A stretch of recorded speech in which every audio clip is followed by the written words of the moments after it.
Facing civil war, drought and famine, more than 1 million people have sought refuge in Uganda for the last 3 years, fleeing from countries such as South Sudan, Burundi, and the Democratic Republic of Congo.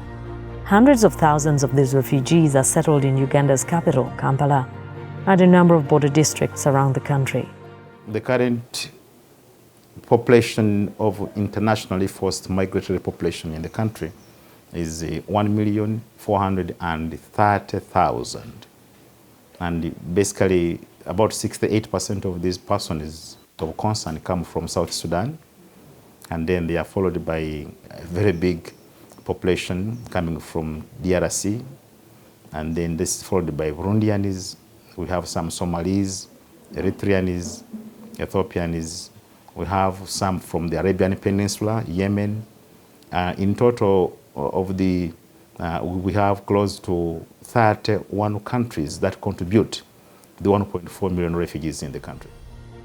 This unprecedented influx since 2016 has increased pressure on humanitarian resources and the local environment, as both refugees and host communities continue to cut down trees to meet their daily sustenance needs, or fuel wood for cooking, poles for construction, as well as opening up more land for cultivation and other socio-economic well-being activities. Yes, refugees are putting enormous pressure on this community asset, and it is a challenge that we are faced as a country, and especially in areas that are hosting these refugees.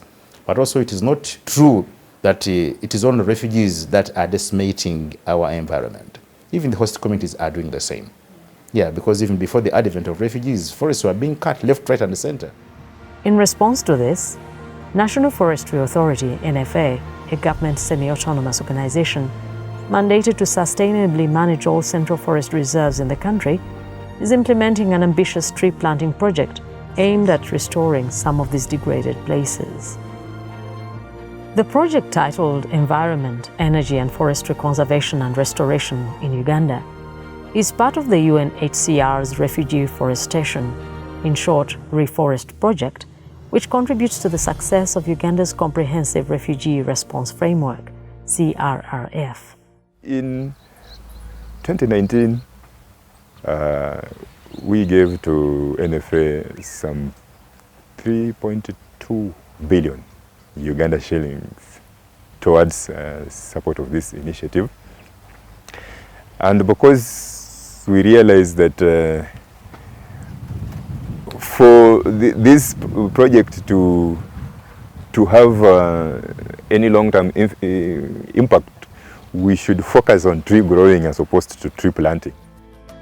The CRRF aims to gradually lead to the inclusion of refugees in the national development and district plans, so that a thorough refugee response is implemented through international burden and responsibility sharing, where donors remain committed to bringing additional funds to address natural resources management for the needs of refugees and host communities. Uganda has been at the forefront globally of implementing comprehensive refugee responses in line with the Global Compact on Refugees. And to that end, Uganda's responsibility was to make very clear to the international community what unfunded priorities are.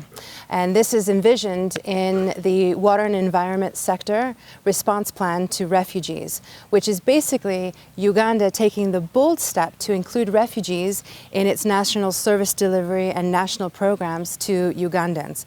So our partnership with NFA is quite unique and in support of this plan, specifically objective number 2 for the reforestation and making sure the sustainability of the tree growing and other environmental services. So we're very proud of that. This is Ozubu's Central Forest Reserve, located in Koboko District, in the northwestern part of Uganda. It covers an area of about 681 hectares and acts as a catchment forest for River Kochi, a tributary of River Nile. It is one example of the forests that were previously restored by UNHCR way back in the 1990s. This forest reserve had been a settlement camp for refugees during the SPLA war in southern Sudan. So when the peace came, when the peace came to Southern Sudan, briefly, and the refugees left, then UNHCR had an obligation to restore it. Now you can see it has come back as a thick forest, and this is the model that we are using in the other settlements. We hope that when peace returns to the countries where these refugees come from, and they return peacefully, then the area they have settled on in 10 or 5 years later should be able to come back as a forest, as you can see in the background. The objective of this project is basically to restore, to conserve, and to protect the forest resources in and around the refugee host communities. For example, we have managed to restore over 400 hectares of land, and we have raised over 6 million seedlings in the 2 years. Creation of refugee settlements is often done with the belief that they will be temporary, but in reality, the average age of such settlements in Africa is more than 20 years. Incidentally, treed areas are usually preferred because they offer an additional source of food, fuelwood, building materials, and outdoor shelter.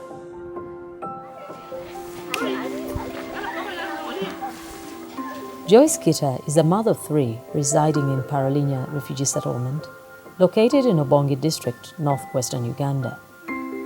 She's a second-time refugee in Uganda as a result of 2 civil wars in South Sudan. The first time she fled the country, she decided to stay with her uncle in Kayunga, a district located in the central part of Uganda, where she learned to speak Luganda, a local dialect of the area. However, hardly had she settled home a year later, then another devastating war broke out in 2016 and displaced a multitude of people. Like any other refugee, Joyce's family largely depends on relief items from UNHCR. However, for Joyce to prepare a meal for her family, she must find firewood to cook it. As you are aware, the life of a refugee in a settlement is hard. You have to wake up every morning to prepare breakfast for the children. You start by preparing a fire to cook, but there is always a challenge of firewood. You keep looking for any piece of wood that can help in the cooking of porridge. When it comes to cooking beans, the situation becomes more stressful. Even when you try to look for firewood in the neighboring villages, some unkind host community residents chase you away. So, this leaves us with one option of cutting down trees that are providing us with shade and convert them into firewood, just like you see mine over there. For the foreseeable future, refugee families like this one will continue to rely on firewood as their main source of energy. Hence, deliberate sustainable practices like restoration of degraded forests and provision of alternative sources of energy need to be prioritized to counter the high demand for these forest resources. In turn, this will reduce the unnecessary pressure on the ecosystem.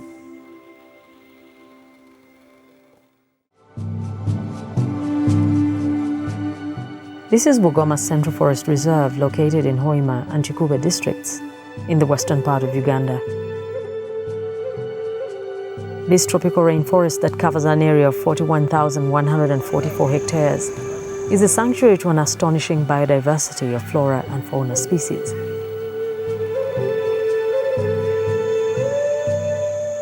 It is among the 65 most important conservation forests in the world that are studied for biodiversity and exceptional species. However, its proximity to Changwali refugee settlement in Chikube district has over time threatened its survival, leaving it with glaring patches of bare land. When this place received an influx of refugees, they started impacting on the forest cover here. It's part of the 42,000 hectares of Bugoma Central Forest Reserve. And about 3 years ago, that entire hill was a forest better than this one on the right-hand side.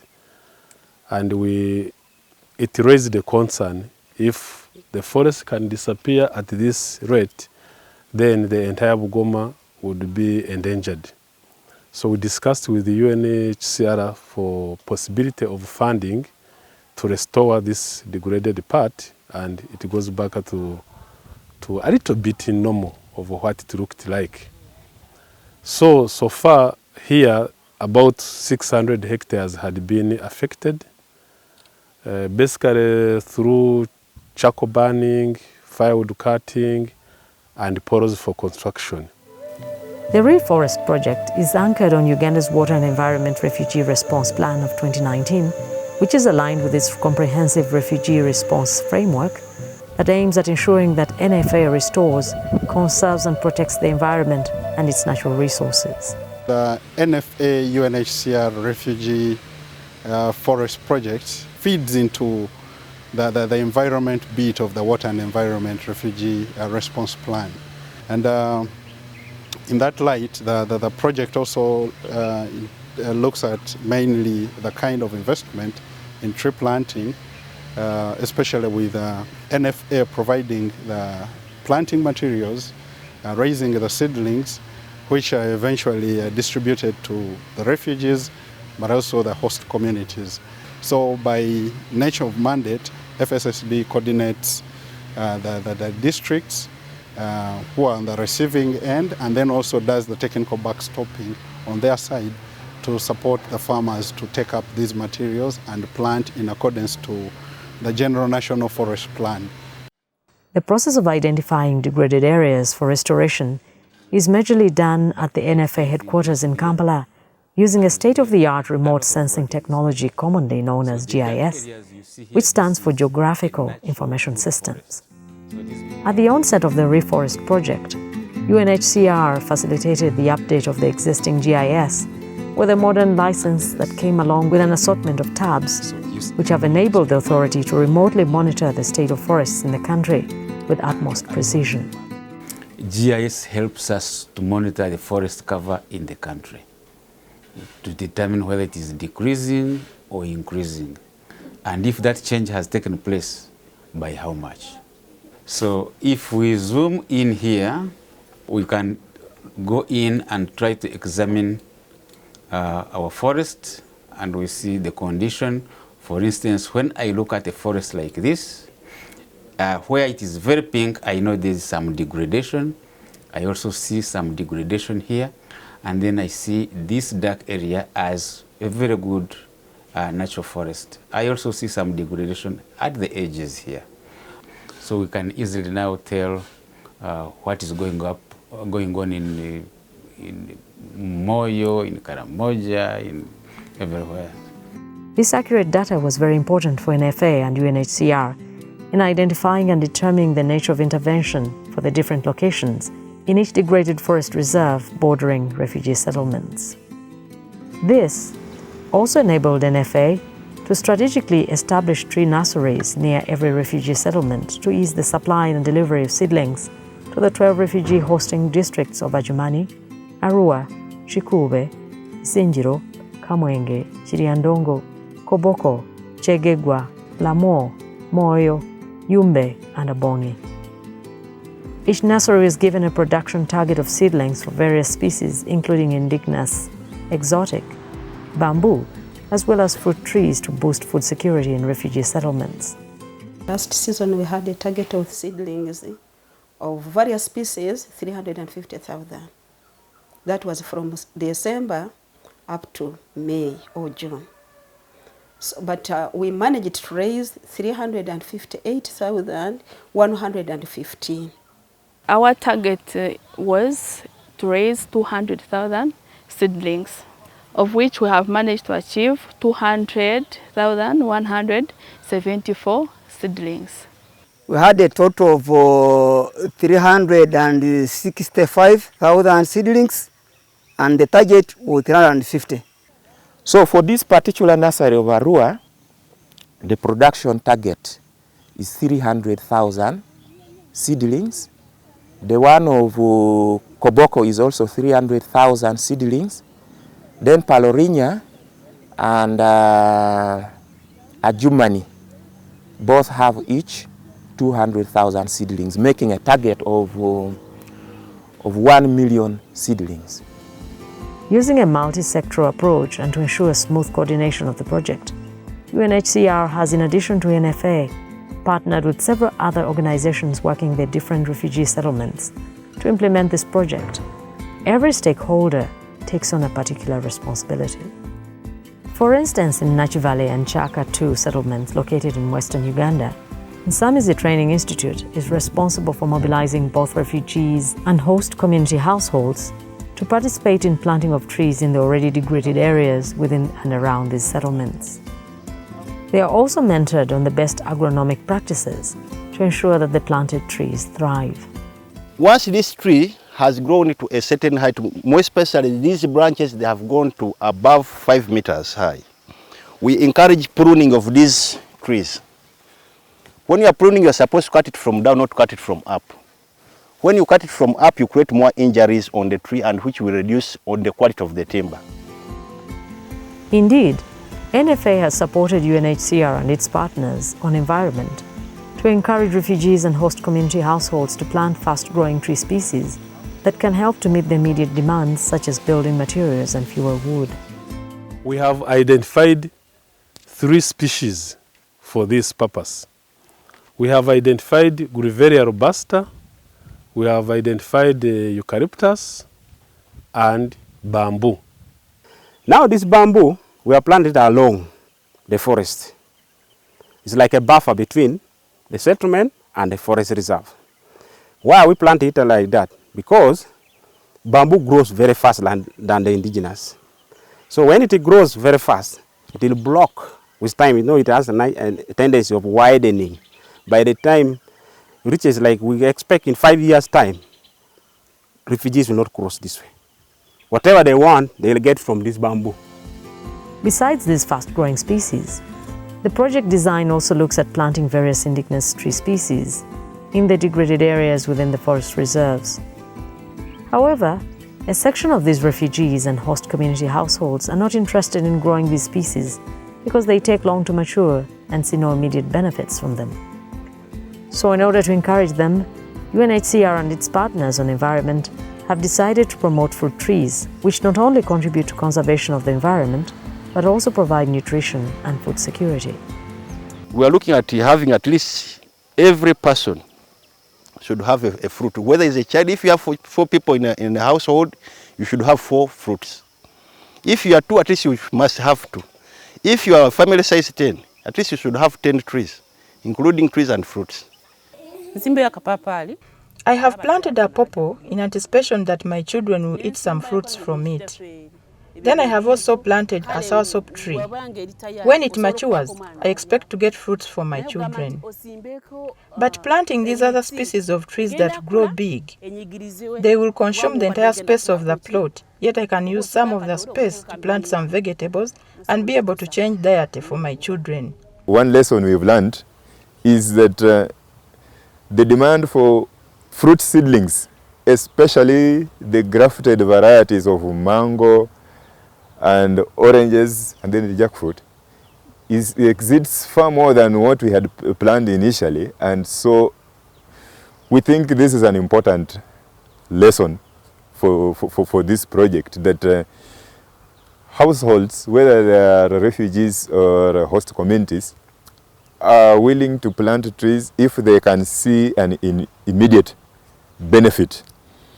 And fruit production is one of those benefits that you do not need to spend a lot of effort convincing the households.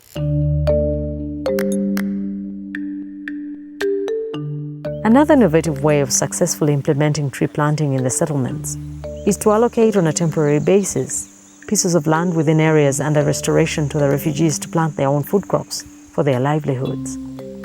This is also intended to reduce on the cost of management of these established woodlots. For example, when they're involved in planting a seedling, they are part of raising it, they are part of maintaining it, keeping it. Where they are messing a bit, you come and correct with them, so they own it. Refugees are gradually accepting the forest conservation messages, and some have joined efforts of protecting what has been planted. Our tree is now going to disappear from here, but now I select to be as a forest guard to guard our tree to be safe. Now we are trying to stop some of people who are entering illegally to cut our tree. Such selfless efforts lead to NFA's plans to ensure that whatever tree that is planted grows to restore the degraded forest cover in the country.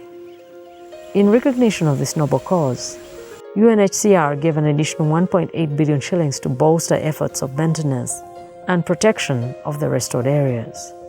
That money was also meant to help the NFA raise seedlings that will be given to other UNHCR partners across the 12 refugee hosting districts, so that they could work with both refugee and host community households to plant trees, and also work with the institutions such as schools and churches to establish woodlots.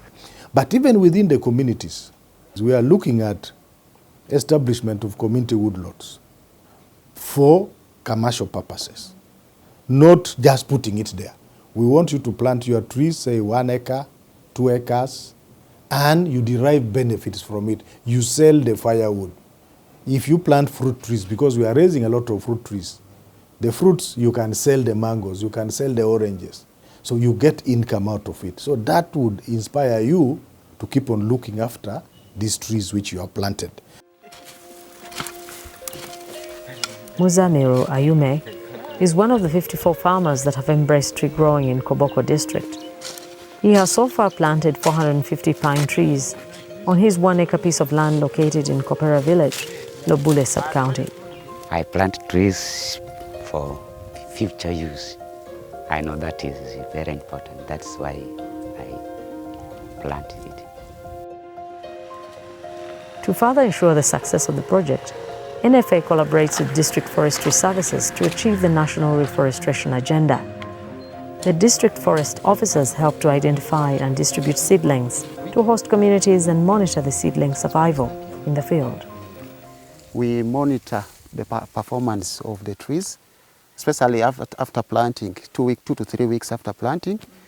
We try to assess whether the trees have survived maybe 85% or below that. So the move to monitor their performance immediately after planting is towards that, to see that the trees planted remain intact. If at all there are cases of mortality, then we normally go ahead and we advise the farmers to come for more seedlings for refilling. We have some police officers seconded to the refugee operation, and occasionally these police officers enforce not only planting of trees, but also stopping of destruction of the environment. But also we have awareness and sensitization programs on the importance of environmental restoration, but also of the need to preserve what we have, and also on the need to ensure that our persons of concern, and also together with host communities, plant trees as a source of firewood, but also as a means of ensuring that the environment is protected.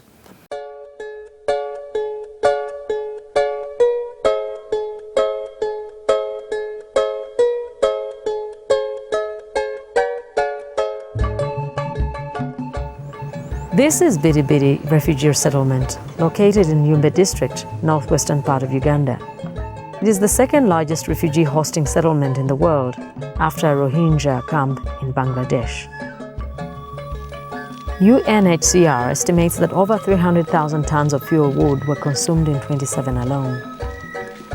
At this rate, without an intervention and faced with a population of over 270,000 refugees, the forest cover around this area would be depleted within a space of 3 years. Therefore, in addition to planting trees and making sure that forests are restored in the area, UNHCR is working with other implementing partners to protect and conserve the environment through promoting the use of energy-conserving alternatives such as briquettes and energy-saving stoves which consume less fuel wood. We are promoting the use of Lorena cook stoves and other portable cook stoves that use less fuel compared to the ordinary 3-stone cook stove. We're also promoting the use of alternative energy, like use of briquettes. We have 18 producing groups in Bidibidi that produce briquettes, and we support especially the PSNs in the refugees with the e-vouchers to access the briquettes. Like any other project, it has not been all rosy during the implementation of the ReForest project. For instance, due to harsh climatic conditions, restoration in some settlement areas such as Nachi Valley encountered challenges. We have had interventions with support from UNHCR and other donors. But Nachi Valley being a dry area, at times you have prolonged dry spells. We are planting trees, but growing. Survival rate is still very low. The trees that were planted here, it is pine. Why we decided to plant these trees here, we did soil sampling and we found out that these species were the right species to be planted on this land, of which even the community that was here had tried to plant a lot of trees like eucalyptus, but they were failing after doing soil sampling on 2 villages, that is Siazabi and Kabahindabi. The outbreak of the COVID-19 pandemic in the country in March was another project challenge. We were not able to attain our target of planting from March to June when we had all of these rains because people could not move to access seedlings from our nurseries. Transport was restricted, and then people were not sure of what would happen thereafter. So it has actually contributed to an increase in terms of cost of maintaining the seedlings. From the time they were to be planted, now we have to push them. The majority of them have to be pushed into the September-October season. Besides, it is also important to note that the implementation of the ReForest project did not only deal with the environmental issues alone, but also created employment opportunities for some refugees and host community households who provided labor at the various nurseries. Indeed, this approach of combining tree planting and livelihood interventions has proved to be effective in yielding tangible results and strengthening collaboration between the various stakeholders. We have seen outcomes, including peaceful coexistence, because it's about the approach that NFA has taken in terms of engaging the community to do the tree planting with the distributions of seeds. So we see the community coming together, both Ugandan hosts as well as the refugees working together to a common end and a common goal that's shared amongst all of them. So we're very satisfied, and our investment has been well worth it. But I would say that one of the challenges is now that Uganda has its broader plan, which is an entry point for development actors, it's important that Uganda receives the resources it needs from a number of different long-term actors. As we all appreciate, growing trees is a long-term commitment. I really want to thank everybody that has participated in the smooth implementation of this project. Specifically, I want to thank the Office of the Prime Minister for putting in place this comprehensive refugee response program. I want to thank the United Nations High Commission for Refugees, the Uganda office, for trusting us as National Forest Authority to lead in the implementation of this project. Last but not least, I'm looking forward to continued support to such initiatives that looks at improving on our environment. I thank you all, and thank you very much. Certainly, if the momentum of this refugee forestation project is sustained, it will be a shot in the arm of Uganda's born challenge dream of establishing 2.5 million hectares of forest by the year 2030.